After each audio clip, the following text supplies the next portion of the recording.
Azərdən çələk qurur, şairin ruhunu həsr edəcək. Böyümə keşki ilə uşaqlıqda mən, boynu ölçərdim, üzündə yüz görəm. Çox vaxt gileylənib kiçikliğimdən, mutlu ilə baxardım, mən də görəm.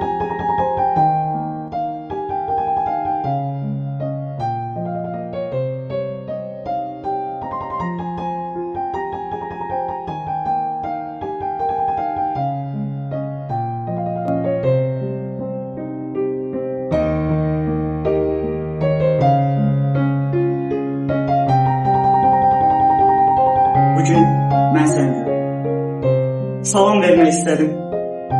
Üzünü yana tut. Səndən ayrıldığım 5 ildir ancaq. Milyon illərdir ki həsrətim sənə. Gözüm gözlərinə dikiləndə də. Həsrətəm, həsrətəm, həsrətəm.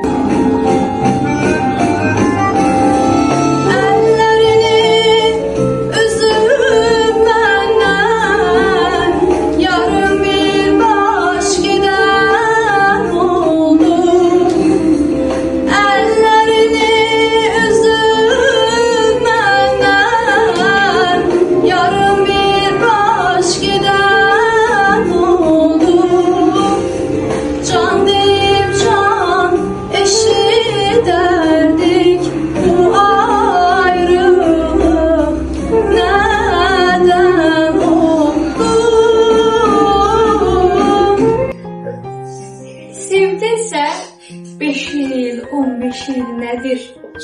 Bütün ömrün boyu gözləyəcəksən.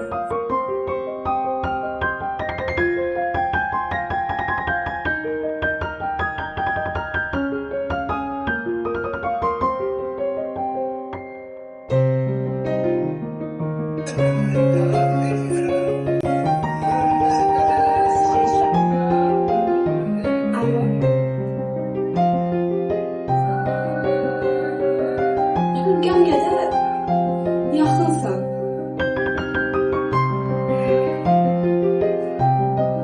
Amma sən tuta bilmirəm.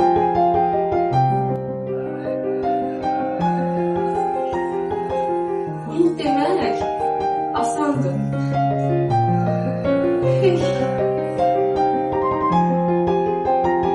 Amma mən onu da bilmərəm.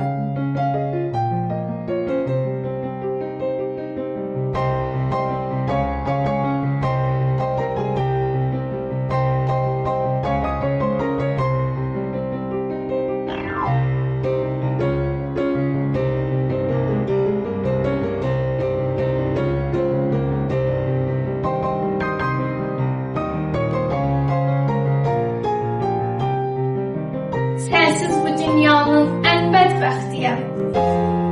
Səninlə dünyada bəxtiyaram mən. Səninlə dünyada bəxtiyaram.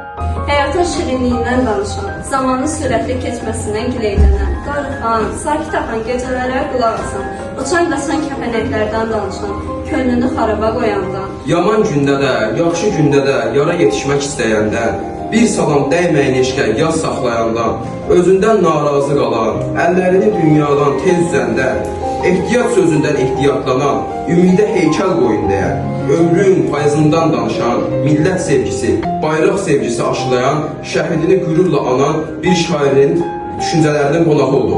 Ruhun şad olsun şair.